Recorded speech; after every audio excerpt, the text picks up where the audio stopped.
Non é a primeira vez que entran a roubar nas instalacións deportivas de Vistalegre, pero desta volta os estragos sí que foron cuantiosos.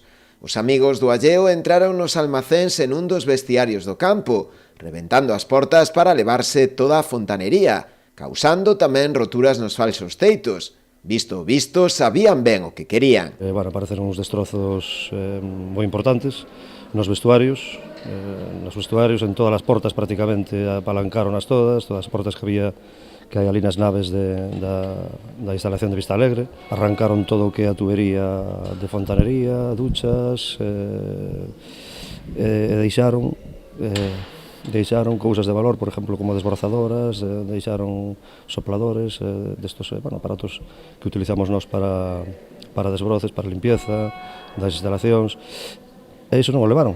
A nos sorprendeunos moito que leven ese tipo de material que, sí, é verdad que é ceiro inoxidable.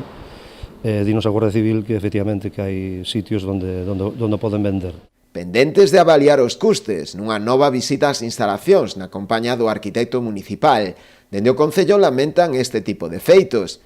Ademais dos gastos que carrexará a súa reposición para as arcas municipais, o incidente está a provocar tamén numerosas molestias aos diferentes equipos da Escola de Fútbol Municipal, que non poderán empregar estas instalacións durante un tempo. Ver, eso, que temos que empezar a facer xa, porque ademais é unha instalación, temos moitos nenos ali entrenando, nenos e nenas todos os días, é unha instalación moi necesaria, hai 400 rapaces solamente na Escola Municipal de Fútbol, e despois os equipos usuarios desa instalación que necesitan tamén, evidentemente, os vestuarios para canto antes para poder seguir ca súa actividade deportiva. De verdade, estamos moi indignados con todo isto que está acontecendo, porque nos estamos esforzando en ter unhas instalacións canto máis óptimas mellor e decentes para poder practicar deporte, para poder disfrutar delas, e pásanos isto. Entonces, estamos, a verdade, que moi tristes por o acontecido, pero tamén é certo que, cada vez máis motivados incluso a seguir traballando e a solucionar estas cousas canto antes, e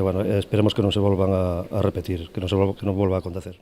Os feitos xa foron denunciados no cuartel da Garda Civil, que abriu unha investigación para dar co paradoiro dos posibles autores dos mesmos.